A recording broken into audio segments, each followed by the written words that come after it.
BTech കഴിഞ്ഞ് ഒരു മനുഷ്യൻ കൊച്ചിയിലേക്ക് വണ്ടി കയറി. ആക്ടിംഗ് ആണ് അദ്ദേഹത്തിൻ്റെ പാഷൻ. അതിന് കിട്ടിയ ഒരു പ്രതിഫലം എന്ന് പറഞ്ഞാൽ 50ഓളം ആഡ്സുകളിൽ അദ്ദേഹത്തിന് അഭിനയിക്കാൻ പറ്റി. ഏറ്റവും നല്ല 1-2 മെഗാ സീരിയലിൽ നായകനായിട്ട് അഭിനയിക്കാൻ പറ്റി.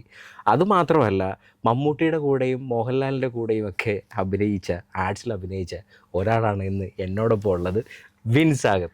വിൻസാഗർ, നമുക്കൊരു കാപ്പി കുടിച്ച് തുടങ്ങാം അല്ലേ? ആരാണ് വിൻസാഗർ എന്നുള്ളൊരു ചോദ്യം എല്ലാ പ്രേക്ഷകർക്കും ഉണ്ട്. അതിന് എൻ്റെ ഒരു ചോദ്യമുണ്ട്, ആരാണ് വിൻസാഗർ? വിൻസാഗർ ഒരു സാധാരണ മനുഷ്യനാണ്. അല്ല, അന്ന് ഈ ബിടെക് ഒക്കെ കഴിഞ്ഞിട്ട് എല്ലാവരുടെയും മനസ്സിൽ ഇപ്പം മിക്ക സിനിമാക്കാരും ബിടെക്കുകാരാണെന്ന് ഞാൻ കേട്ടിട്ടുണ്ട്. ഇപ്പൊ ബേസിലായാലും അല്ലെങ്കിൽ ആ ഒരു സിജോ വിൽസൺ ആയാലും എല്ലാവരും എന്താണ് ഈ ബിടെക് കഴിഞ്ഞിട്ട് ഈ ബിടെക്കുകാരാണോ സിനിമാക്കാര്? അങ്ങനൊന്നുമില്ല. ഇപ്പൊ എല്ലാ മേഖലയിൽ നിന്നും സിനിമാക്കാർ വരുന്നു. പക്ഷെ ഇപ്പൊ തോന്നുന്നു ഇപ്പൊ കൂടുതൽ ഒരിടയ്ക്ക് ഒരു ട്രെൻഡ് ഉണ്ടായിരുന്നല്ലോ, എല്ലാവരും ഒന്നെങ്കിൽ MBBS അല്ലെങ്കിൽ ബിടെക്, ഇങ്ങനെ രണ്ടൊരു ഓപ്ഷൻസ് ആണ്. ഇപ്പൊ അതിന്റെ മാറ്റങ്ങൾ സംഭവിച്ചു. അപ്പൊ അതിനെങ്കിലും ആ ഒരു കാലഘട്ടത്തിന്റെ ആ ഒരു ഇത് കൊണ്ടായിരിക്കാം കൂടുതൽ ബിടെക്കുകാർ അല്ല, ഞാൻ എപ്പോഴും ആലോചിച്ചിട്ടുണ്ട്, എൻ്റെ 2-3 ഫ്രണ്ട്സും ഇതുപോലെ സിനിമ ബേസ്ഡ് ആയിട്ടുണ്ട്. ബട്ട് ആ ബിടെക് പഠിച്ചാലേ നമുക്ക് സിനിമയെ കുറിച്ച് പഠിക്കാൻ പറ്റുകയുള്ളൂ, അല്ലെങ്കിൽ ബിടെക്കിന് ചേരുന്നവരാണ് സിനിമാക്കാരെന്നുള്ള മിക്കവരും പറയാറുണ്ട്. പണ്ടൊക്കെ ഫിലിം ഇൻസ്റ്റിറ്റ്യൂട്ടിൽ പഠിച്ചു കഴിഞ്ഞാൽ സിനിമാക്കാരാന്ന് പറയുന്നത്, ഇത് ബിടെക് പഠിക്കണം. കാരണം അവര് എക്സാമ്പിൾ പറയുന്നത് അത് ബേസിൽ ബിടെക്കുകാരനായിരുന്നു, സിജോ ആയിരുന്നു, അല്ലെ പല പല ആൾക്കാർ പറയാണ്. അങ്ങനെ വിൻസിന് എപ്പോഴെങ്കിലും തോന്നിയിട്ടുണ്ടോ? അങ്ങനെ തോന്നിയിട്ടുണ്ട്.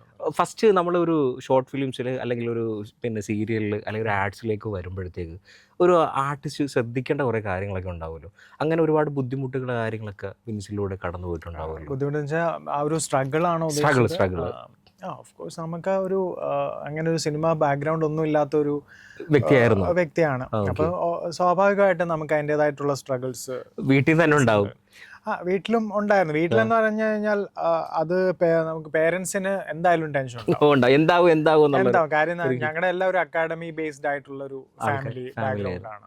അപ്പോൾ അങ്ങനെ ഒരാള് ഒട്ടും പ്രതീക്ഷിക്കാത്ത സിനിമയിലേക്ക് ട്രൈ ചെയ്യുന്നു എന്നൊക്കെ പറഞ്ഞപ്പോൾ ഒരു കുട്ടിക്കളിയാണെന്നുള്ള രീതിയിലാണ് ആദ്യം പേരൻസ് എടുത്തത്.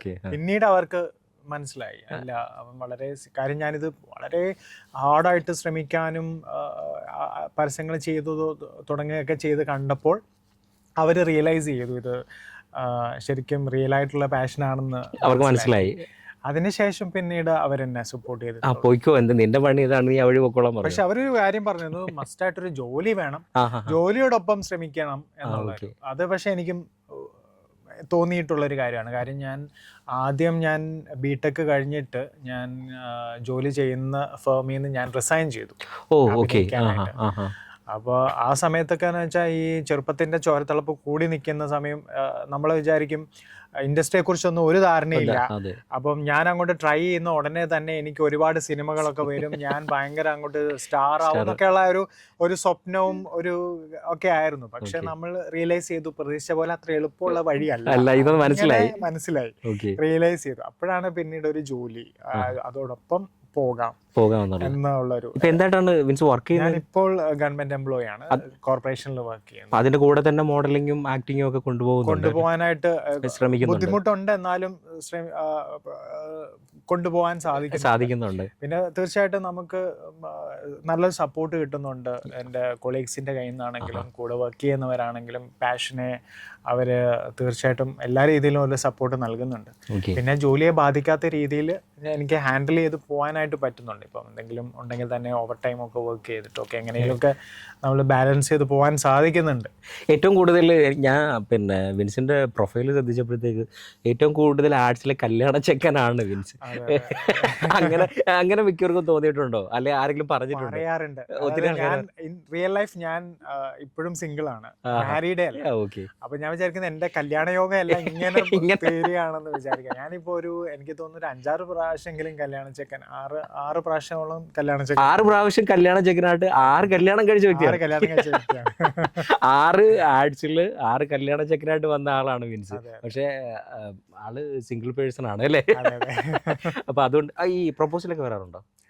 പ്രൊപ്പോസൽസ് അങ്ങനെ ഭയങ്കര പ്രൊപ്പോസൽസ് ഒന്നും വന്നിട്ടൊക്കെ ഉണ്ട് സ്വാഭാവികമായിട്ടും. അങ്ങനെ ഭയങ്കര ഒരുപാട് പ്രൊപ്പോസൽസ് ഒന്നും അങ്ങനെ ഈ ചെക്കൻ കൊള്ളാം, ഈ മറ്റേ കളക്ടർ ബ്രോ വൈറലായതുപോലെ ഈ ചെക്കൻ കൊള്ളാം, അല്ലെങ്കിൽ ഈ ചെക്കൻ്റെ ആറ്റിറ്റ്യൂഡ് കൊള്ളാം എന്ന് പറഞ്ഞ് അങ്ങനെ എന്തെങ്കിലും ഇൻസ്റ്റയിൽ ആരെങ്കിലും?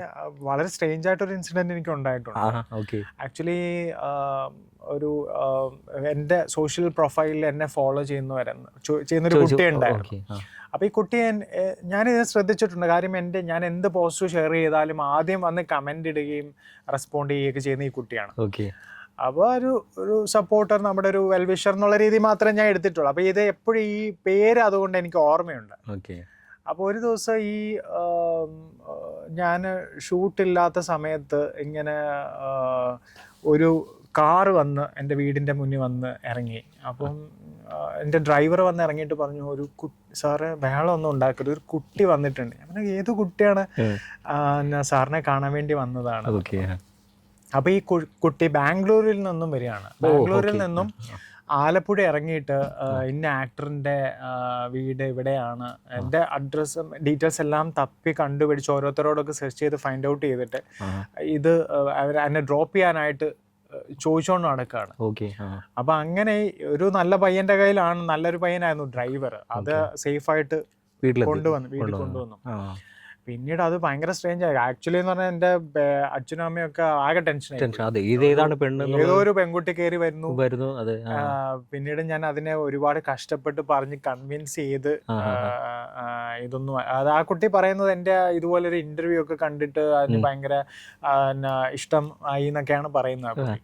പിന്നെ ഞാൻ ഒരു വിധത്തിൽ കാര്യങ്ങളൊക്കെ പറഞ്ഞൊന്ന് മനസ്സിലാക്കി അതിനെ ഞാൻ തിരിച്ചു വിട്ടു. അതിന് ഡ്രൈവറോട് പറഞ്ഞിട്ട് എത്രയും പെട്ടെന്ന് ആ കുട്ടിയുടെ അച്ഛനെ വിവരം അറിയിച്ച്, അത് ഈ കുട്ടി കള്ളം പറഞ്ഞത് ഈ കുട്ടിയുടെ ഫ്രണ്ടിന്റെ എൻഗേജ്മെന്റ് ആ നാട്ടിലെന്ന് പറഞ്ഞ് കള്ളം പറഞ്ഞാണ് വീട്ടിൽ നിന്ന് വന്നത്. എന്തെങ്കിലും സംഭവിച്ച് പറയാൻ പറ്റില്ല. അപ്പൊ അത് ഭയങ്കര സ്ട്രേഞ്ച് ഒരു ഇൻസിഡന്റ് ആയിരുന്നു. അതിപ്പോ വീണ്ടും കമന്റ്സ് അങ്ങനെ എന്തെങ്കിലും? ഇല്ല, ഞാൻ ആ കുട്ടീനെ പറഞ്ഞ് മനസ്സിലാക്കിയതിന് ശേഷം പിന്നീട് ഒരു അങ്ങനെ ഉണ്ടായിട്ടില്ല. മമ്മൂട്ടിയുടെ കൂടെ അഭിനയിച്ചിട്ടുണ്ട്, ആർട്സിൽ അഭിനയിച്ചിട്ടുണ്ട്, മോഹൻലാലിന്റെ കൂടെ അഭിനയിച്ചിട്ടുണ്ട്, ചെയ്യാൻ പറ്റി. പിന്നെ സത്യരാജ് സാറിന്റെ കൂടെ, കാജോളിന്റെ കൂടെ. അപ്പൊ ഇവരുടെയൊക്കെ ഒരു എക്സ്പീരിയൻസ് എന്തൊക്കെയായിരുന്നു? അവരുടെ ഇപ്പം മമ്മൂട്ടിയോട് ഒരു ആർട്സിൽ അഭിനയിക്കുക എന്ന് പറഞ്ഞാൽ തന്നെ എല്ലാവരും ആഗ്രഹിക്കുന്നവരാ. ഇപ്പൊ ഒരു മോഡലായാലും ഒരു ആർട്ടിസ്റ്റ് ആയാലും മമ്മൂട്ടിയുടെ കൂടെ ഒരു പ്രൊഫൈലിൽ അല്ലെങ്കിൽ ഒരു സീനിലെങ്കിലും ഉണ്ടാകണമെന്ന് ആഗ്രഹിച്ച് അങ്ങനെ ഒരു ഇൻസിഡന്റോ അല്ലെങ്കിൽ ഒരു സന്തോഷമായിട്ടുള്ള എന്താണ് കാര്യം പറയാനുള്ളത്? മമ്മൂക്കാന്റെ ലാലിന്റെ കൂടെ സ്ക്രീൻ ഷെയർ ചെയ്യണമെന്ന് ആഗ്രഹിക്കാത്ത ആൾക്കാരില്ല. അത് ഉറപ്പാണ്, എല്ലാ ആർട്ടിസ്റ്റുകളും ആഗ്രഹിക്കുന്ന ഒരു കാര്യമാണ്. എനിക്ക് അറ്റ്ലീസ്റ്റ് പരസ്യങ്ങളുടെ ലൂടെയെങ്കിലും അങ്ങനെ ഒരു അവരെ കാണാനും അവരുടെ ഒപ്പം സ്ക്രീൻ ഷെയർ ചെയ്യാൻ പറ്റിയെന്നുള്ളത് വലിയൊരു ഭാഗ്യമാണ്. മമ്മൂക്കാന്റെ കൂടെ ആക്ച്വലി ഞാൻ 2 പരസ്യം ചെയ്തിട്ടുണ്ടായിരുന്നു. ഞാൻ എൻ്റെ കരിയർ തുടങ്ങിയ സമയത്ത് ഒരു പരസ്യം ചെയ്തു. അപ്പോൾ ആ പരസ്യം ചെയ്യുന്ന സമയത്ത് ഞാൻ മമ്മൂക്കാനെ പോയി പരിചയപ്പെടുകയും അപ്പം ഞാൻ അദ്ദേഹത്തോടൊരു അഡ്വൈസ് എന്നൊക്കെ ചോദിച്ചു. അപ്പം അദ്ദേഹം വളരെ അടുപ്പത്തോടെ, മീൻസ് ഈ ഇൻഡസ്ട്രി വളരെ അൺസർട്ടൺ ആണ്. അപ്പോൾ തീർച്ചയായിട്ടും ഒരു ജോലിയോടൊപ്പം തന്നെ ഇത് കണ്ടിന്യൂ ചെയ്യാം. അപ്പോൾ വൺസ് നീ സക്സസ്ഫുൾ ആയി കഴിയുമ്പോൾ നിനക്ക് ജോലി വിടാതിരിക്കുകയോ ചെയ്യാം. പക്ഷെ അത് നിനക്കൊരു സപ്പോർട്ടായിട്ട് ജോലി വേണം. അത് കളഞ്ഞിട്ട് അപ്പോൾ ഒരു മോഡലായാലും ഒരു ആക്ടർ ആയാലും അല്ലെ ആക്ട്രസ് ആയാലും ആ ഒരു ഫീൽഡിലേക്ക് ഇറങ്ങുമ്പോൾ തീർച്ചയായിട്ടും അവർക്കൊരു ജോബ് ഉണ്ടായിരിക്കണം. അങ്ങനെ ഞാൻ പറയില്ല. അത് സ്വന്തം എക്സ്പീരിയൻസ്, എൻ്റെ എക്സ്പീരിയൻസ്, അത് ഓരോരുത്തർക്ക് ഓരോ അനുഭവങ്ങളായിരിക്കാം. ഇപ്പം ചിലര് വളരെയധികം പാഷനേറ്റ് ആയിട്ട് എല്ലാം ഉപേക്ഷിച്ച് ഇതിനു വേണ്ടി ഈ ഇറങ്ങി തിരിച്ച് സക്സസ്ഫുൾ ആയിട്ടുള്ള ഒരുപാട് ആൾക്കാരുണ്ട്. പക്ഷേ എന്നിരുന്നാലും അങ്ങനെ സക്സസ്ഫുൾ ആവുന്നവരെ മാത്രമേ നമ്മൾ അറിയുന്നുള്ളൂ. തീർച്ചയായിട്ടും അതിന് പിന്നിൽ ഒരു 90% ആളുകളും പലരും ഫെയിലിയർ ആവുന്നതാണ് റിയാലിറ്റി. നമ്മൾ സക്സസ് ആയിട്ട് ആൾക്കാരെ മാത്രമേ കാണുന്നുള്ളൂ. അപ്പം നമ്മൾ എപ്പോഴും സിനിമ പാഷൻ ഉണ്ടെങ്കിൽ തന്നെ നമ്മുടെ നിലനിൽപ്പ് എന്ന് പറയുന്നത് നമ്മുടെ കയ്യിൽ തന്നെയാണ്. അപ്പോൾ അതിനെ നമ്മൾക്ക് ബുദ്ധിമുട്ടാവുന്ന രീതിയിൽ നമ്മൾ സ്ട്രഗിൾ ചെയ്തിട്ടും കാര്യമില്ല. നമുക്ക് അവസരങ്ങൾ ശ്രമിച്ചുകൊണ്ടേ ഇരിക്കുക, കോൺസ്റ്റന്റ്ലി ട്രൈ ചെയ്തുകൊണ്ടേ ഇരിക്കുക എന്നുള്ളതാണ്. എപ്പോഴാണ് നമുക്കൊരു ബ്രേക്ക് കിട്ടുക എന്നുള്ളത് നമുക്കറിയില്ല. പക്ഷേ എല്ലാ മോഡൽസിനും ഒരു പ്രശ്നം ഉണ്ടാവില്ലേ? ഒരു സാമ്പത്തികപരമായിട്ടുള്ള ഒരു പ്രശ്നം, അല്ലെങ്കിൽ ഒരു ഓഡിഷന് ഒരു ഡയറക്ടർ വിളിച്ചാൽ പോകാൻ പറ്റാത്തൊരു ഓപ്ഷൻസുകൾ, അല്ലെങ്കിൽ ചില സെലക്ട് ചെയ്തിട്ട് റിജക്ട് ചെയ്യുന്ന ഓപ്ഷൻസുകൾ, ഇങ്ങനെ പല മോഡൽസിനും ഒരുപാട് അനുഭവങ്ങൾ ഉണ്ടാവില്ലേ? അതിൽ ഏറ്റവും കൂടുതൽ സങ്കടം തോന്നിയ ഒരു മൊമെന്റ് എന്തായിരുന്നു? ഏറ്റവും കൂടുതൽ സങ്കടം തുടക്ക സമയത്തൊക്കെ ആയിരുന്നു ഏറ്റവും കൂടുതൽ. കാര്യം നമ്മൾ വളരെ കൺഫേംഡ് ആയിട്ട് നമ്മളെ വർക്കെല്ലാം എനിക്ക് തന്നെ ഇപ്പൊ ഈ ഒരു പരസ്യത്തില് മുംബൈയിലായിരുന്നു എല്ലാം. ഞാൻ ഓഡീഷൻ എല്ലാം കൊടുത്ത് എന്നെ കൺഫേം ചെയ്ത് next day flight tickets mail through flight tickets വരും എന്നുള്ളതെല്ലാം കാസ്റ്റിംഗ് ഡയറക്ടർ എല്ലാം പറഞ്ഞു. ഞാൻ നെക്സ്റ്റ് ഡേ ഞാൻ ഫ്ലൈറ്റ് ടിക്കറ്റ് എക്സ്പെക്ട് ചെയ്തിരിക്കുകയാണ്. അപ്പൊ അന്നൊരു ഉച്ചയായപ്പോഴും എനിക്ക് ഒരു അപ്ഡേറ്റ്സും കിട്ടുന്നില്ല. അപ്പൊ ഞാൻ അവർ കോണ്ടാക്ട് ചെയ്തപ്പോഴാണ് very sorry, at the last moment അവര് വേറൊരാളെ കാസ്റ്റ് ചെയ്തു. ഓ ഓക്കെ ഓക്കെ. അപ്പൊ അത് എനിക്ക് ഭയങ്കര ഞാൻ വളരെ എക്സൈറ്റഡ് ആയിട്ട് ഇരിക്കുകയായിരുന്നു. ഞാൻ മുംബൈയിൽ പോയി ആ ഒരു ഷൂട്ടിംഗ് പ്രോസസ്സ് എൻജോയ് ചെയ്യാനൊക്കെ വളരെ എക്സൈറ്റഡ് ആയിട്ട് ഇരിക്കുന്ന സമയത്ത് പെട്ടെന്ന് അങ്ങനെ ഒരു റിജക്ഷൻ കേട്ടപ്പോൾ ഭയങ്കര വിഷമമായിരുന്നു. അപ്പൊ അങ്ങനെ പിന്നീട് ഇതൊരു കോൺസ്റ്റന്റ്, നമ്മൾ ഷോർട്ട് ലിസ്റ്റഡ് ആവും പല പരസ്യങ്ങളിലും, നമ്മൾ അറ്റ് ദ മൊമെന്റ് സെലക്ട് ആവില്ല. റിജക്ഷൻസ് നമ്മള് വൺസ് ഇത് പാർട്ട് ഓഫ് ദ ഗെയിം. നമ്മൾ വർക്ക് ചെയ്തു. ഇപ്പൊ ഒരു ഓഡിഷൻ അയച്ചാൽ തന്നെ കിട്ടിയാ കിട്ടി പോയാ ഒന്നുമില്ല, കിട്ടിയാ കിട്ടി പോയാ പോയി എന്നുള്ള ആറ്റിറ്റ്യൂഡ്. പക്ഷെ ഞാൻ ചെയ്യും, ഞാൻ ഇപ്പോഴും ഓഡീഷൻസ് ചെയ്യാറുണ്ട്. നാഷണൽ ആർട്സ് ഒക്കെ ആണെങ്കിൽ എല്ലാം ഓഡീഷൻ ത്രൂ തന്നെയാണ്. സ്ക്രിപ്റ്റ് അയച്ചു തന്നെ നമുക്ക് തന്നെ, അവര് സ്ക്രിപ്റ്റ് അയച്ചു തരും, നമുക്ക് തന്നെ വീട്ടിലിരുന്ന് ഷൂട്ട് ചെയ്ത് അയച്ചു കൊടുത്താൽ മതി. അപ്പൊ ചെയ്യാറുണ്ട്. നമ്മളെ പറ്റും, നമ്മൾ കർമ്മം ചെയ്യുക. അതെ അതെ. കന്നഡ സിനിമയിൽ അഭിനയിച്ചിട്ടുണ്ട്. ഫസ്റ്റ് സിനിമ കന്നഡ സിനിമയിൽ അഭിനയിച്ചിട്ടുണ്ടെന്ന് പറയാൻ പറ്റില്ല. ഫസ്റ്റ് എനിക്ക് ഓഫർ വരുന്നത് കന്നഡയിൽ നിന്നായിരുന്നു. ഫസ്റ്റ് പിന്നെ സീരിയൽ അഭിനയിക്കുന്നത് കന്നഡ സിനിമയിലായിരുന്നു. ഫസ്റ്റ് കന്നഡ സിനിമയിലായിരുന്നു. അതായത് സിനിമയിൽ അല്ല, പരസ്യങ്ങൾ ചെയ്യുന്നുണ്ടായിരുന്നു. സിനിമ ഫസ്റ്റ് എനിക്ക് ഓഫർ വരുന്നത് കന്നഡയിൽ നിന്നായിരുന്നു. അപ്പൊ അത് ഞാൻ ആ സമയത്ത് വർക്ക് ചെയ്യുന്ന സമയമായിരുന്നു. അപ്പോൾ കന്നഡയിൽ ഞാൻ അഭിനയിക്കാനായിട്ട് പോയി. അപ്പോൾ ലാംഗ്വേജ് ഒരു പിടിയുമില്ല, കന്നഡ ഇൻഡസ്ട്രിയെ കുറിച്ച് ഒരു ഐഡിയയും ഇല്ല. പക്ഷെ ക്രൂ ഭയങ്കര വലിയ ബഡ്ജറ്റ് മൂവി ഒന്നും ആയിരുന്നില്ല, ചെറിയൊരു ബഡ്ജറ്റ് ഫിലിം ആയിരുന്നു. അപ്പൊ ആദ്യത്തെ ഒരു 2-3 ദിവസം അവർ എനിക്ക് സീൻസ് ഒന്നും തന്നില്ല. എന്നോട് പറഞ്ഞ സെറ്റിൽ വന്നിട്ട് എല്ലാം നോക്കി മനസ്സിലാക്കൂ, സീൻസ് ഒക്കെ എടുക്കുന്നത് നോക്കും. അപ്പൊ ഞാൻ അങ്ങനെ എല്ലാം ഇത് ചെയ്തു. അപ്പൊ ഞാൻ അതില് ഒരു വില്ലൻ ക്യാരക്ടർ ആയിരുന്നു. അപ്പോ ഇതിന്റെ പ്രൊഡ്യൂസർ ഒരു മലയാളി ആയിരുന്നു. പുള്ളി അവിടെ ബേസ്ഡ് ആണ്. ഷൂട്ട് മൈസൂർ ഒരു ഉൾഗ്രാമത്തിലായിരുന്നു എന്റെ ഷൂട്ടൊക്കെ. അപ്പോൾ ഞാൻ അങ്ങനെ പോയി. അപ്പോൾ ഈ ക്യാരക്ടർ ഭയങ്കര റിച്ച് ആയതുകൊണ്ട് വളരെ പോർഷ്, കുറേ ബെൻസ്, കുറേ BMW കാറുകൾ, ഇങ്ങനെ ഇതിൻ്റെയൊക്കെ ബാക്ക്ഗ്രൗണ്ടിലാണ് ഞാൻ വരുന്നതൊക്കെ. ഭയങ്കര റിച്ച് ക്യാരക്ടറായിട്ടാണ്. അപ്പോൾ അവർക്ക് എന്തോ ആ സമയത്ത് ഇൻഡിപെൻഡൻസ് ഡേയോ അങ്ങനെ എന്തോ ഒക്കേഷൻ ആയതുകൊണ്ട് അവർക്കിത് ഒന്നും അറേഞ്ച് ചെയ്യാൻ പറ്റില്ല, എല്ലാം അറേഞ്ച് ചെയ്യാൻ പറ്റില്ല. അപ്പോൾ ഇത് കുറച്ച് ഡേറ്റ് പോസ്റ്റ്പോണ്ട് ആയിപ്പോയി.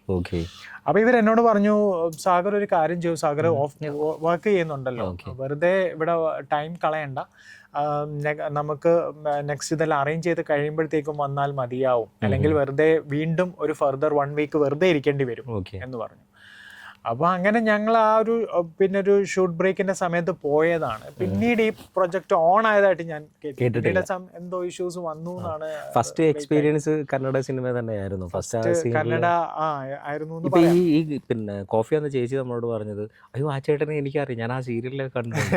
ആ സീരിയലില് കൂടുതൽ എനിക്ക് തോന്നുന്ന സ്ത്രീകള് അല്ലെങ്കിൽ വീട്ടിലുള്ള ഫാമിലീസ് ഒക്കെ സാഗറിനെ ഓർക്കാറുണ്ട്. ആ കഥാപാത്രത്തിൽ ഇപ്പോഴും ഓർക്കാറുണ്ട്. സീരിയലിൽ നിന്നൊരു ചേഞ്ച് വേണമെന്ന് ആഗ്രഹിച്ചത് കൊണ്ടാണോ മോഡലിംഗും സിനിമയിലേക്കും വന്നത്? ഞാൻ വരുന്നത് മോഡലിംഗിൽ തന്നെയായിരുന്നു. പിന്നീട് ഈ ചെയ്യുന്ന സമയത്താണെങ്കിലും പിന്നീട് എൻ്റെ അൾട്ടിമേറ്റ് ഡ്രീം എപ്പോഴും സിനിമ തന്നെ ആയിരുന്നു. പിന്നെ സിനിമയിലേക്കുള്ളൊരു എൻട്രി ഈ പറഞ്ഞ പോലെ ഞാൻ അതിനുശേഷം ഞാൻ ഫസ്റ്റ് ഒരു സിനിമ ചെയ്തിരുന്നു, ഒരു നക്ഷത്രമുള്ള ആകാശം എന്നൊരു മൂവി ചെയ്തിരുന്നു. പക്ഷെ അത് അത്ര വലിയ സക്സസ് ഒന്നും ആയിരുന്നില്ല. അതിൽ ത്രൂ ഔട്ട് ലീഡ് റോൾ ആയിരുന്നു. അല്ലല്ല, അത് ഏതൊക്കെയോ ഫെസ്റ്റിവൽസിൽ പോയിരുന്നു, പക്ഷെ അത് IFFK വന്നിരുന്നില്ല.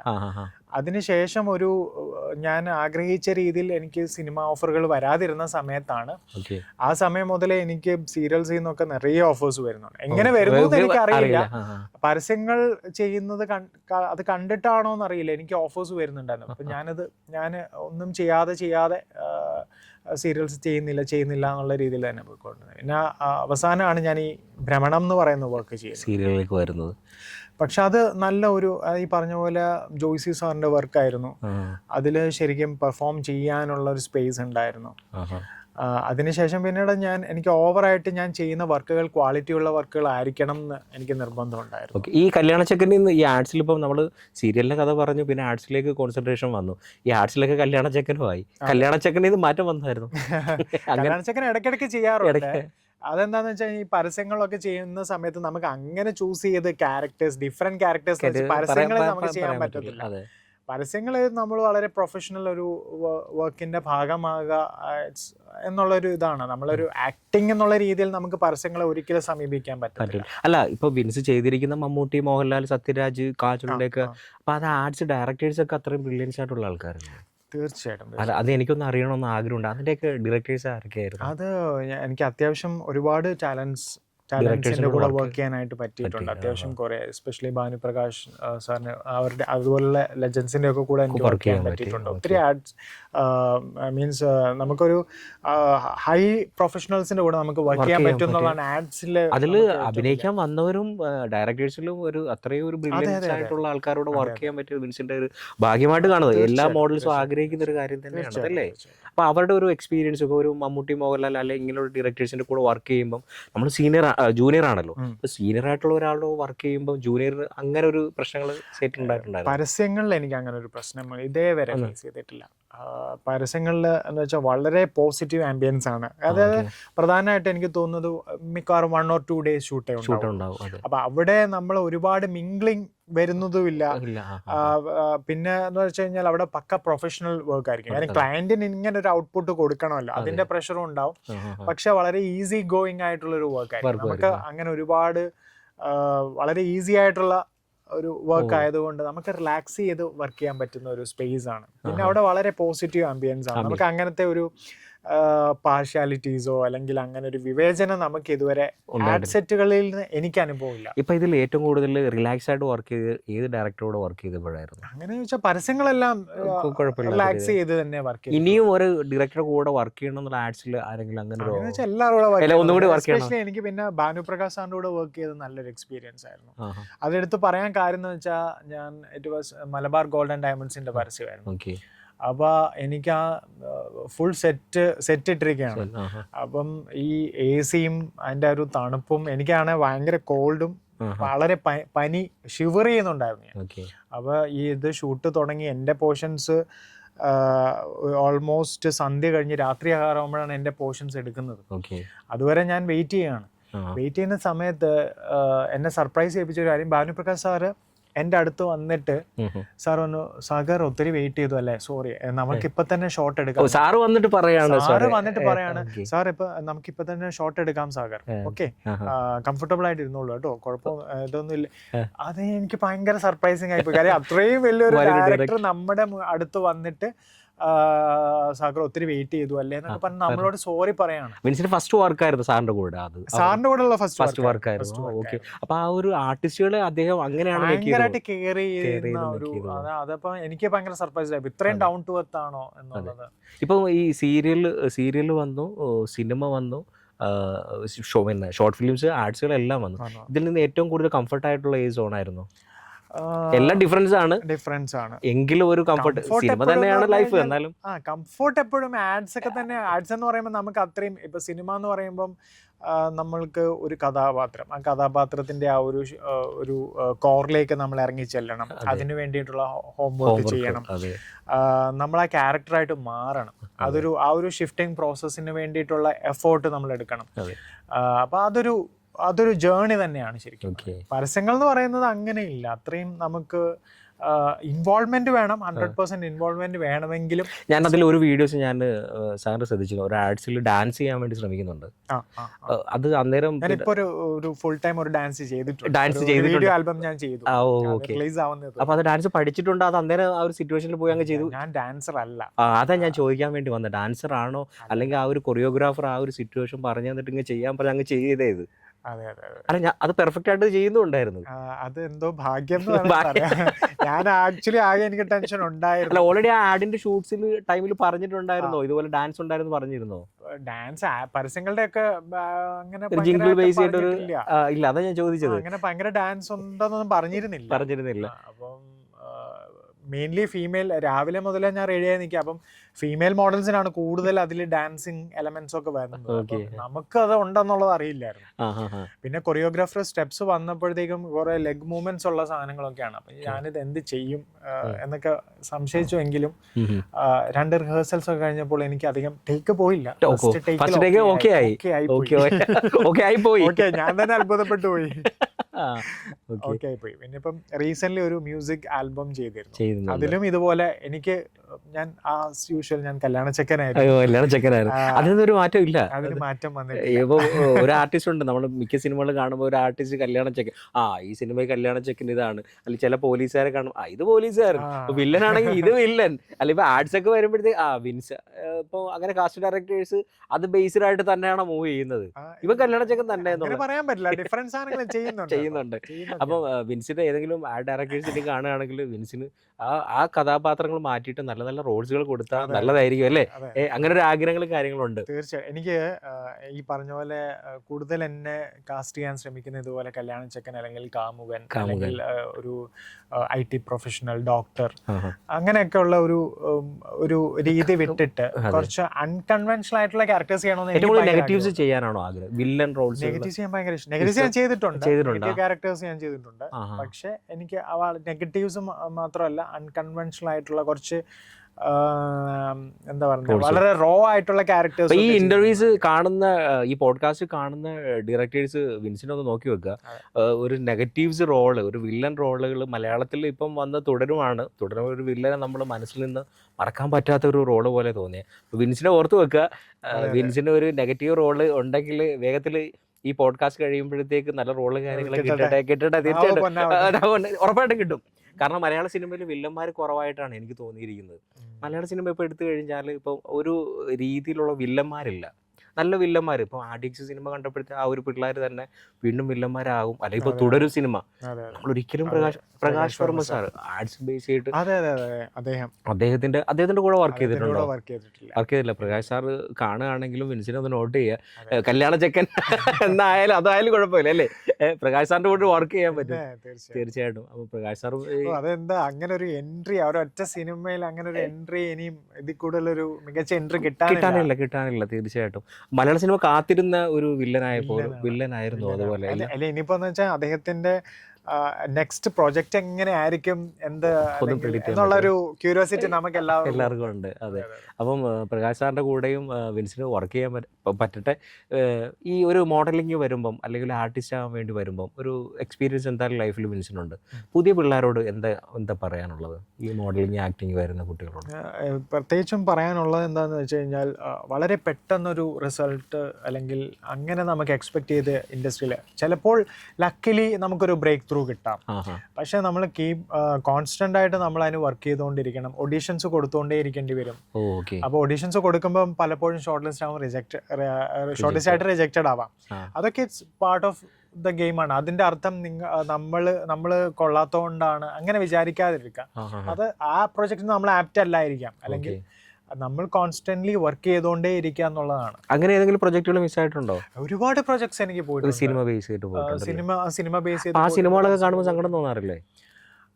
ഇല്ല അങ്ങനെ ഞാൻ അങ്ങനെ ചിന്തിക്കാറില്ല. കാരണം വെച്ചാൽ ഞാൻ വിശ്വസിക്കുന്ന ഒരു പോളിസി നമുക്കുള്ളത് നമുക്ക് വരും തീർച്ചയായും എന്നുള്ളതാണ്. അപ്പൊ എനിക്ക് മിസ്സായി പോയത് അത് എനിക്കുള്ളതല്ല എന്നാ അങ്ങനെ ഞാൻ എന്റെ മൈൻഡിനെ അങ്ങനെ സെറ്റ് ചെയ്ത് വെക്കും. പുതിയ പ്രൊജക്ടുകൾ ഏതൊക്കെയാണ്? പുതിയ പ്രൊജക്റ്റുകൾ എനിക്ക് തമിഴിൽ ഇപ്പോൾ 2 മൂവീസ് ഇറങ്ങാനുണ്ട്. അതിൻ്റെ ഷൂട്ടിംഗ് എല്ലാം കഴിഞ്ഞു. ഒരു മൂവി സെപ്റ്റംബറിൽ ഇറങ്ങും. ഫസ്റ്റ് അതിന് മുന്നേ ചെയ്തത് ഒരു മൂവി ഉണ്ടായിരുന്നു, അത് ഈരപ്പദം കാറ്റും മഴ എന്നൊരു ഫിലിമാണ്. അപ്പോൾ അതിൻ്റെ ഇപ്പോൾ ബിസിനസ് സംസാരിച്ച് അതിൻ്റെ റിലീസിംഗ് ഡേറ്റ് ഫൈനലൈസ് ചെയ്തിട്ടില്ല. ബാക്കി എല്ലാ പ്രോസസ് എല്ലാം കഴിഞ്ഞു. ഒരു ബിഗ് ബഡ്ജറ്റ് തമിഴ്, മലയാളം, തെലുങ്ക് അങ്ങനെ എന്തെങ്കിലും പ്ലാൻ? ഇപ്പം സെക്കൻഡ് മൂവി ഒരു ബിഗ് ബഡ്ജറ്റ് സിനിമയാണ്. അപ്പോൾ അതിലൊരു വലിയ ക്രൂവിൻ്റെ കൂടെ വർക്ക് ചെയ്തത്. അതിന്റെ കൂടുതൽ ഡീറ്റെയിൽസ് ആദ്യം റിലീസ് വിചാരിച്ചിട്ട് കാര്യം റിലീസ് ആയിട്ട് നമുക്ക് വീണ്ടും ഇരിക്കാം. തീർച്ചയായിട്ടും അടുത്ത ആ പടം റിലീസായ അടുത്ത ഞാൻ ഉടനെ തന്നെ വിൻസിനെ കോൺടാക്ട് ചെയ്യുന്നതായിരിക്കും. ഇനി ഒരുപാട് ഫ്യൂച്ചറിൽ ഒരുപാട് നല്ല മോഡലിംഗ് ബേസ്ഡ് ആയിട്ട് നല്ല ആർട്സുകളെല്ലാം, നല്ല സിനിമകൾ, നല്ല റോഡ്സുകൾ, നെഗറ്റീവും പോസിറ്റീവും ആയിട്ടുള്ള ഒരുപാട് റോഡ്സുകളൊക്കെ വിൻസിന് കിട്ടട്ടെ. എല്ലാവിധ ഭാവങ്ങളും ആശംസകളും ഞങ്ങൾ നേരുകയാണ്. അപ്പം ഈ കോവിഡ് ടൈമിൽ എന്നോടൊപ്പം വന്നതിൽ നല്ല മഴയുണ്ട്, വിശേഷങ്ങൾ പറ്റിയതിൽ വളരെയേറെ സന്തോഷം. അപ്പോൾ എല്ലാവിധ ആശംസകളും ഭാവങ്ങളും. Thank you so much.